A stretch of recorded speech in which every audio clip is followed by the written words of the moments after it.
It was just a fine summer day in England. Mr. Bean was back from his holiday in Tasmania. He was just heading to his door, creeping inside, when he noticed a letter addressed to him. A letter that was an invitation to a classic car show. Mr. Bean wasn't in one of them, as he'd been to shows before, but he liked the improvement of cars. After reading it, Mr. Bean went to his car to find where it was held in. It was at the museum he took to the day before with the large vehicle. When he arrived there, he went looking inside to find the three mirrors. He saw the same ones as before. The first one was red. Seeing him reminded him of his first mirror that was red, but had two headlights and two indicators. As if by magic, Red woke up as he was sleeping. "Morning, Mr. Bean. Care for driving adventure? I'm intending to see the German car museum for Volkswagen cars," said Red.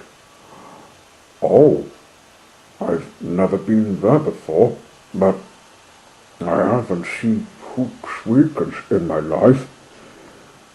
What are we looking at?" asked Mr. Bean. "A black beetle.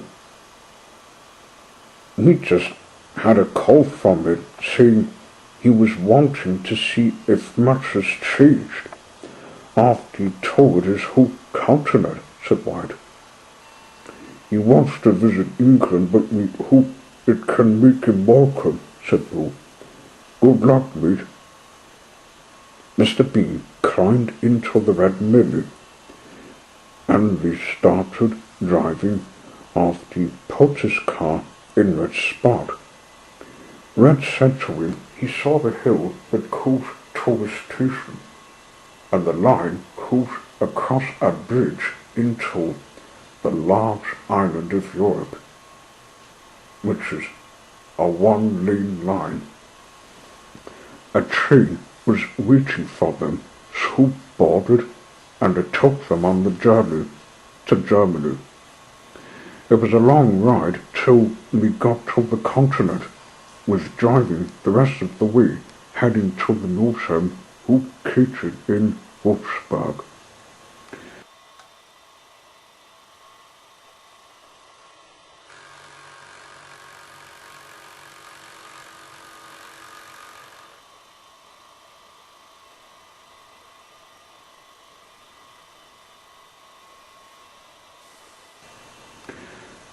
"Germany looks a lot like Scotland's hills," said Mr. Bean, at the wheel again. "Yeah, it's great, but who's the train that took us?" asked Red. "Stop, you two! You're driving on the wrong side of the road," answered Peter, who happened to be taking the train and was turning to go to the other side, to the home. Red and Mr. Bean stopped. "What did we do wrong?" asked Mr. Bean. "You're not supposed to drive on the left. We drive on the right.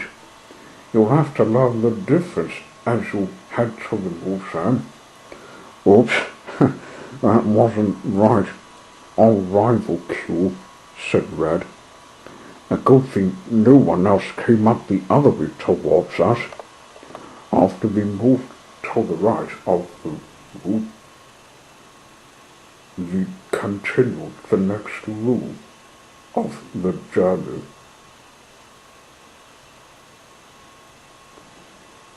Miles later, they arrived at the museum. A museum director came walking up to them. "Oh, guten Tag. You must be Mr. B. We too often have who sees her," he said. "Who?" "Went to look at a black Volkswagen. He was wanting to see a church, which he did in the continent, so he's the tour Tasmania," said Mr. B. "Funny you should mention that. We just had one driving away and back again. If you don't mind me saying, he doesn't have a who in where you come from," said the motion director. "I was told the same thing. We'll make the holiday quick, so quick. You wouldn't think a car's slower than a snowflake," said Red. "You'll find him among the others. If you listen, he's got his engine cruising," said the motion director.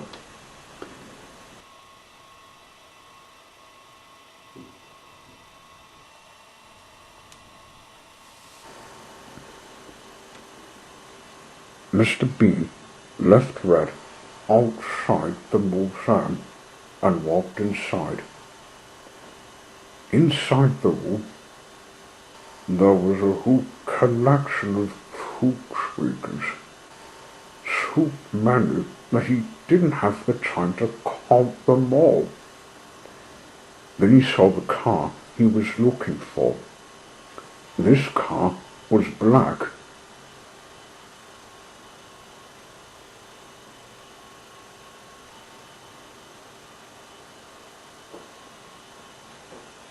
It had a removable cover on the roof and two back windscreens. "Oh, you must be the black Volkswagen car by Mr. B," he said to it. "Guten Tag. I don't remember seeing you, but it's the first time to meet you in person. I'm Inkwell, and I've been wanting to stretch my wheels so as to get rid of crab after the 40s and 50s went by," said the car. "Oh, but Tasmania's different to your driving side. We drive on the left there," said Mr. B. "Red and me made a mistake getting off the train." Inkwell thought they'd never tried the method of small given to him. He agreed, and so they decided to make the tour. Once Mr. Bean and the director moved the beetle outside, he started up his engine, and we started making the drive back to Feeder. "Off to Tasmania we go," said Red as we got on board the train before it left Germany.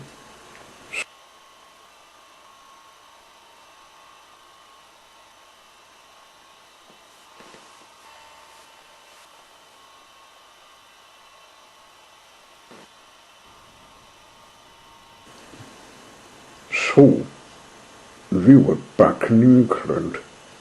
Red then shooting Inkwell away to get to Tasmania, the quicker way after he went on the left side of the road. First, we passed Spring Hill Farm's yard, empty this time, over the hill and down the other side to Beckton. "Now look there, the shed's just next to the water," said Mr. B. "There, in the harbour yard," said Inkwell. "We'll go to Snug. You'll like the woodland up the hill," said Red. In through the doorway we went. and other behind the cage. Arriving in Wedge Avenue, Mr. B was in the first night before. "Hurry, Hoop. We've got you in Tasmania. Let's take you to Snug after we stop in Dunalley." "It's night time, said Mr. B. "I'm black, Hoop. I'll turn on my headlights." "Who can see me when I'm black?" said Inkwell, and the arrival journey began. It was 10 o'clock when we got to Dunalley. A good thing too, because Inkwell was running on petrol. There wasn't anyone to sight them, and we needed to rest in a shed before continuing the journey the next day. We were just settling to sleep when Inkwell started to behave in a manner. He fumbled his bonnet to find something. "What are you doing?" Mr. Bean asked.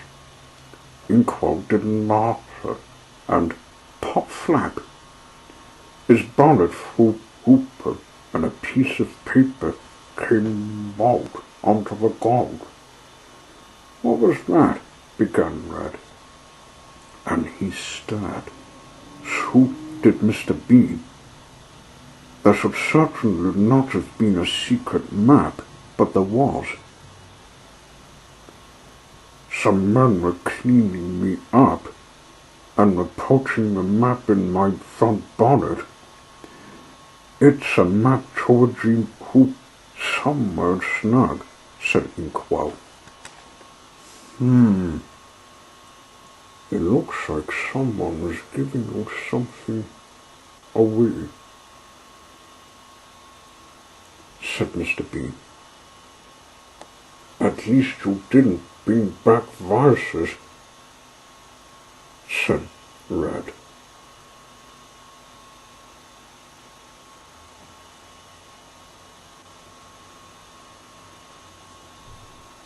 We were just about to settle for the night when a small black cat ran into the shed. It was sniffing at the map, then sitting on something. "Get off with you," said Mr. Bean. Then he hooped. The cat was presenting him something. "Oh, you seem to hoop where Inkwell wanted to hoop to. I suppose it must be where you live." He hooped at a dress on the cat's collar. It said its name was Streak, and the address said underneath,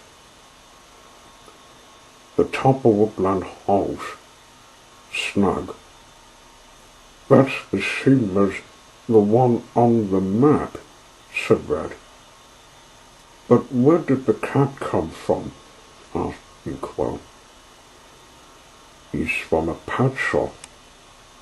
Suddenly Mr. Bean cut off. He popped out of the shed to look at a Panther Devil Car nearby, and a lady was out of it looking for something. "Lads, I think we'd better move closer around and stop at another shed. We can't sleep with her old," said he. "But who is she?" "That's Cruella Deville, mate. She's a monster with wanting fur cooch," said Red. "We can't hoop out the front way. She'll spot us and will chase us to Snug. There's a back way toward Dirtpool. Come on, I'll take the cat with us and the map." will give her the slip, said Inkwell. So they slipped through a back door of the shed to another by the pool. Once there, they managed to sneak to the outer back room. At the same movement, when they were not in sight, the engines began to make a noise that Cruella looked up to notice them, trying to shake her off. She got in a car and started stalking them. The Red Mini, Black Beetle, and Mr. Bean went driving a back hoop hill, heading to another one with cheese, where the blind vehicle crashed into the inlet river after crossing a bridge. But just as we got to the hill, Woodland Street mewed. They looked back to see Cruella's car was driving wild, and its driver was shouting, "Quick, lads! Let's get well ahead. There's a police station. That will stop her," said Mr. Bean.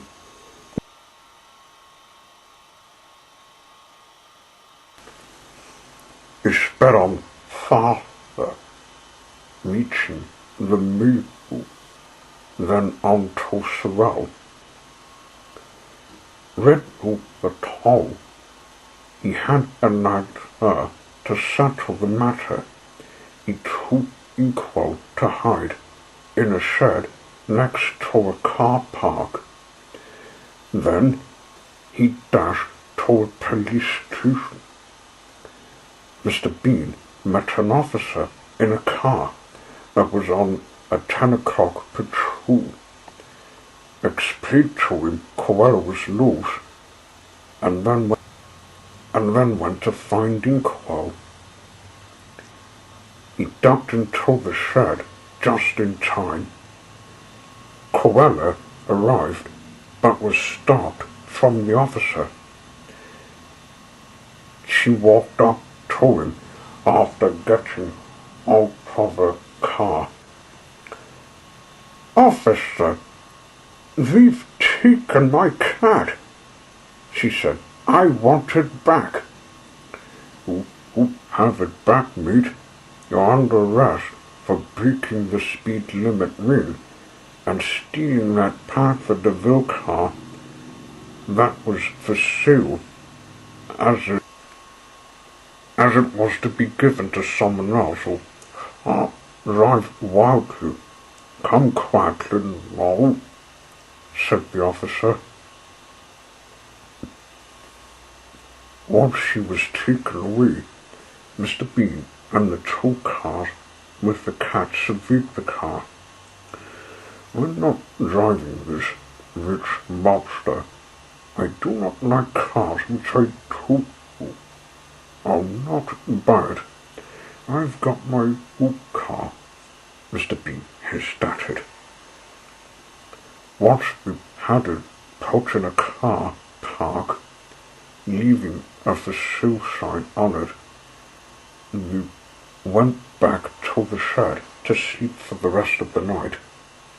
The next morning, we continued the journey, which lasted long. Through Kingston we went, and past the Laura Bowls. The Tazzies wondered why such a criminal car would be driving on the continent's route.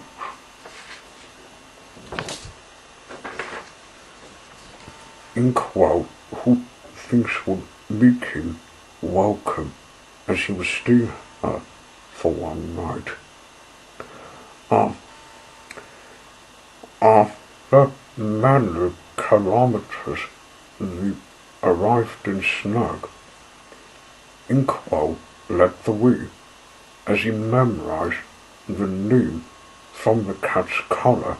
Up the hill he went, past Gordon's Hill Lake, then through a clearing till we followed This is it. I might share it with you, said Inkwell. Streak wanted to stay with the black car. He was Koala's cat for a short minute, but had turned his opener out. I suggest you keep him, Inkwell. There should be a bed for him to rest in. You will explore Tasmania like I have, said Mr. Bean. But Red wasn't with them as we talked. Where was Vermilion? Street seemed to. He was hungry. Getting him thinking Red was getting food. He came back with it. Even brought some for Mr. Bean. Thank you. After all the drives we did, I'm hungry, said he. Mr. Bean and Red went to a beach for picnic lunch before exploring Snug. They then went to a tip yard nearby. Red saw the car wash space and stopped for bath. Then he went to a workshop behind the shop. Mr. Bean had a first look at the river before we went in it. A tunnel was in it. We went through its mouth and, just as expected, discovered we were back in England's Wharf factory. They went all the way back to the museum where Mr. Bean's car was waiting. That was fun. I visited Germany's car museum and we had an almost chase from Koala in Tasmania, said Mr. Bean as he went back to his car.